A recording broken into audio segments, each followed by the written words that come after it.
people ask, well, why do you adjust little kids? Why do you adjust children? And the one person I think of back to when I practiced up in Duluth was he came in, new patient in his 60s with terrible migraines, and probably the meanest person you'd ever meet. I almost kicked him out of my practice because how he treated our office staff, but talked with him, worked with them, and starting adjusting him, and within 2 weeks his headaches were gone. Now, he had started having those headaches when he was 9 years old and had been having them his entire life, and I thought, had he been seen by a chiropractor when he was 9, he would have had an entirely different life. Because he wasn't mean because he's a mean person, he was mean because he's in pain. So why do we take care of kids? Is because it can make a difference for a lifetime. Yeah, so we do see a lot of kids for that reason, and even from birth on up. And this week had he started last week, 3 weeks old. Mom brought him in because he wasn't gaining weight, wasn't nursing well, wasn't sleeping, and came in Monday, and she had a different baby. So started nursing again, started sleeping, and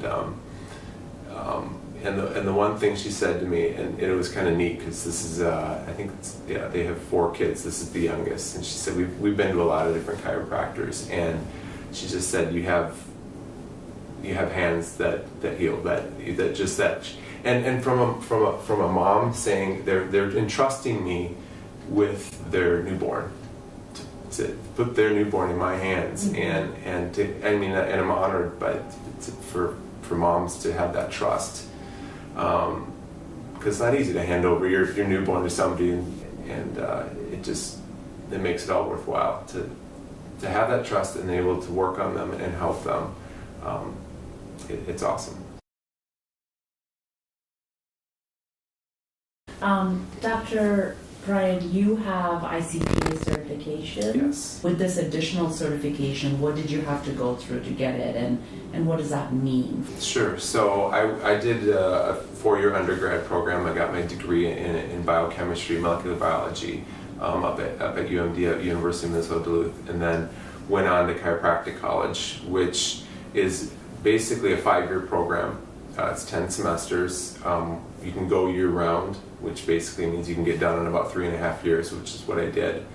And I was talking with my kids about, they were asking about college and how much if in undergrad it's 15, about each quarter semester is 15 credits, and in chiropractic college it's 30. So it's double the amount of what you're taking in. So it's you're studying all the time. But so I mean, it's similar, and the first couple of years of chiropractic college, similar to medical school, in that you're doing the basic sciences, the anatomy, physiology, biochemistry, and things like that. And obviously, after that, kind of branch out differently because we're focusing on learning the chiropractic portion as opposed to medicine.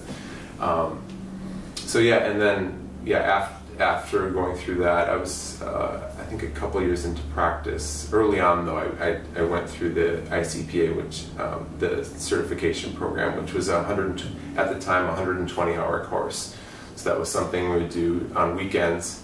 Go through each of the modules and basically learning how to take care of infants and little kids. And it's different because people ask, well, when they bring their child in, it's the same as, because a lot of parents have been to a chiropractor and they said, well, you adjust the baby the same as you just, no, it's completely different, just because the principle's the same.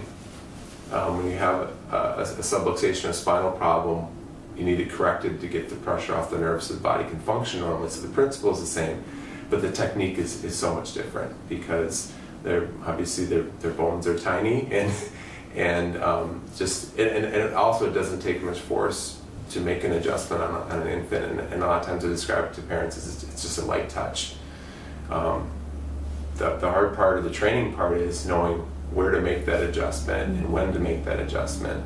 Combining with the symptoms of the child with my objective checks and things to figure out, okay, what does this child need, or what adjustment do they need to get better, and knowing as well when there's something else going on, when it's out of my scope, to say, hey, this is something you should see your pediatrician. And there's a pediatrician that I refer to that I trust to know when or I can ask questions with too when it's something that it's out of my scope or something else that needs to be addressed as well. So, when a newborn comes into your office, what usually prompts that parent to bring them in? Right, I would say it's twofold. The first being is mom bringing baby and just wanting to be checked, and typically those are moms that have been in my practice that I've taken care of through pregnancy, and so they know the benefit of chiropractic care. And we've talked about, as baby's growing in the womb, they're going to run out of room. And sometimes those subluxations or spinal problems can happen before birth or going through the birth process. And obviously any mom knows how intense the birth process is, and that can cause spinal issues as well. Typically, I'll find them in the upper neck area. So that'd be the first one, would be moms bringing in just to get checked, to make sure that everything's in alignment so they'll be able to grow and develop normally. The second would be that infants that are referred in. And typically with an infant, with the mom referred in or bringing the child in, it's a specific issue that the child's dealing with, whether it be, especially with the little ones, a typical, little by meaning a few weeks old or a couple months old. Colic is a big one. Just in general, not sleeping well, not nursing well, like they're not feeding well, not pooping well. It's something, that they're constipated. Actually, in fact, a little girl I saw this morning who was she was 6 months old, constipated, and when that's happened in the past, mom's brought her in, we've adjusted her, and that's helped. So she knows that works. And then as they get older, a couple years old, a lot of times ear infections will be one that they'll bring the child in for. And that's probably the most, ear infections are the most common thing, even with pediatricians' offices, that children are brought into offices, whether it be a chiropractic office, pediatrician, is ear infections. And that's something we work with a lot. And people, how does chiropractic help ear infections? What does that do?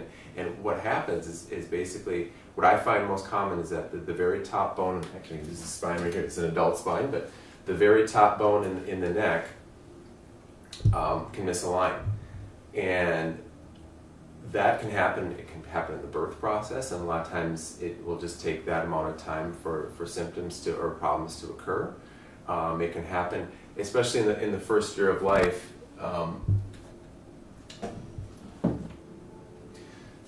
Especially in the first year of life, as children are learning to walk and crawl and do all those things, they're falling down a lot and can cause misalignments that way as well. But what can happen is that top bone misaligns, pinches the nerve that's supplying that area, going to the ears, and affects the function that way. It can also be mechanical as well. The eustachian tube, which drains the ear, is right in that area as well. And so when a bone misaligns, the muscles around there will compensate and many times tighten up around there to stabilize that area and can block that tube from draining. And so the most common thing I'll find when they come with ear infection is that upper neck problem. And so, and more times, so many times that will make the correction. And obviously there's other things we address as well. Is it dairy, or is there other things that can be involved? But most often than not, that it'll be that upper neck out of alignment.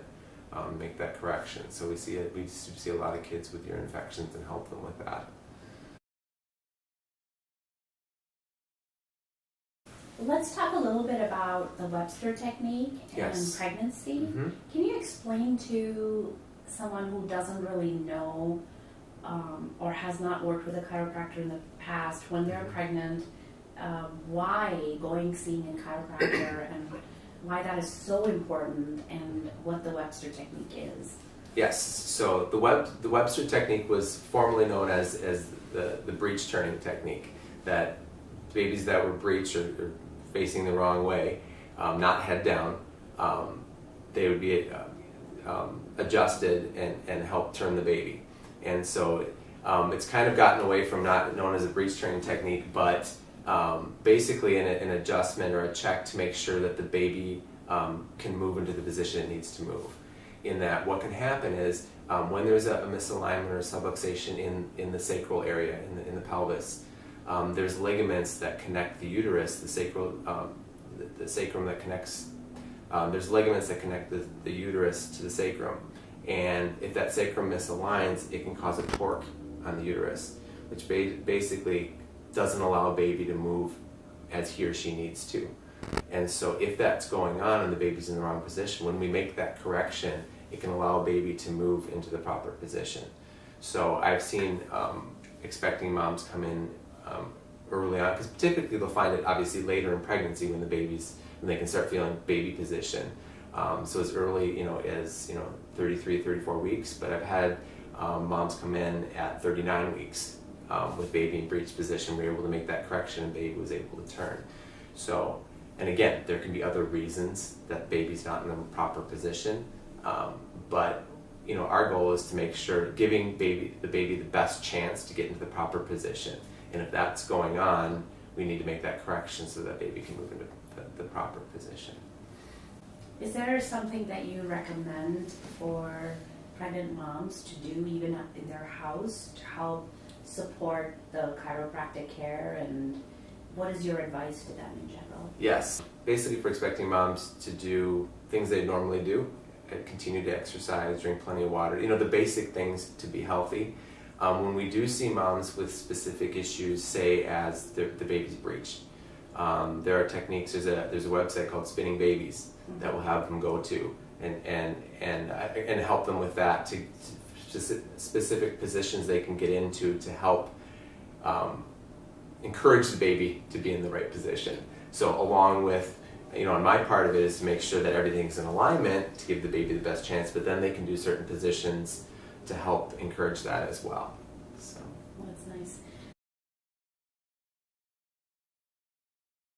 If you're going through a pregnancy, how frequently do you recommend that people come and see you?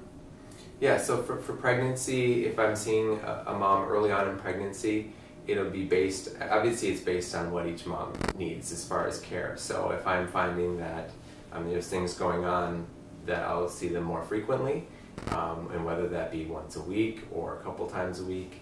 But say everything seems to be in alignment and everything's looking good, I will check them maybe every couple weeks. But as we get into the latter part of the pregnancy, say specifically the last month, and it's typically when their appointments with their midwives or their obstetrician, that they're getting down to the once a week checks, I'm doing the same thing. And the reason being is that as we get into that, getting closer to the birth, their hormones are changing, ligaments are getting looser, and also their biomechanics are changing a lot. Because as baby's growing, tummy's growing, things are changing as well as far as how their body's holding. So typically once a week in probably the last month and a half of pregnancy, to make sure that, because our goal is not only one, to make mom comfortable through pregnancy, but also to make sure that her body's in the best position for the best possible outcome for birth. Very nice.